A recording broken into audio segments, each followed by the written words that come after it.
can you even imagine a world before Groupon anymore? Like retail has just totally changed just the way we buy things, the way we get discounts, the way retailers have had to change. It is an entirely different world because of Groupon, and we will never be able to go back. Groupon was founded in 2008. This is actually things people said about it when it came out. It was the fastest growing retail company ever, or fastest growing company ever. OpenAI is now replaced that, and OpenAI is equally inevitable and going to change the world, and we're never going to go back. We hear this every so often, right? And so you can kind of think the same thing about games as a service model. Is it going to be around forever? I don't know. Is it going to change? Sure. Can you help change it? Sure. As people, you can voice that concern, right? So like if you don't like it, don't play it. That's cool. I get that. I'm not a big fan of people who say like they don't like it so other people shouldn't play it. Well, no, like people should be able to choose what they like. There's unhealthy snacks I eat. Should I not be able to eat them because you are super healthy, dude? Like, right? So is it going to be around forever? No. Everything changes. What will it turn into? What will it morph to? Well, I mean, that's the thing you got to worry about, right? What are the incentives? What are the things that they're going to push on? What are the ways that they can maximize profit or what's going to go there? One way to look at a lot of games as services for younger players in particular, you're seeing a lot of games that are free to play that you can actually play a really long time for, something like Genshin Impact. If you're a kid who can't afford games, man, you got a game that's free that's going to last forever for what you would play for, right? You don't have to put money into it.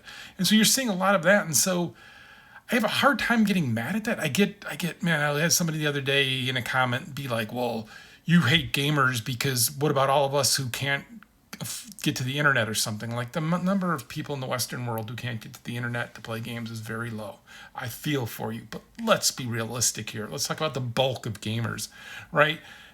Is games as a service offer something for free to a lot of people that wouldn't be able to get into those games. Now, I really want to get back and play single player games, and I've talked about that. I'm talking about maybe making my next one be a smaller co-op, more story driven, because I'm kind of more interested in exploring that again.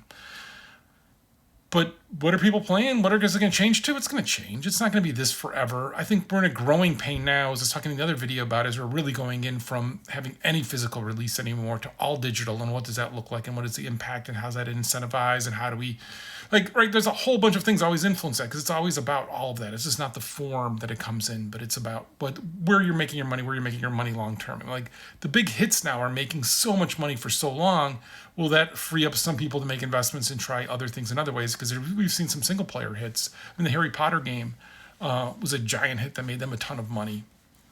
I'm seeing, whatchamacallit, come on, not Helldivers 2, the new Helldivers 2. I gotta go look, because, oh my God, come on, Chet, use your old brain. Space Marine.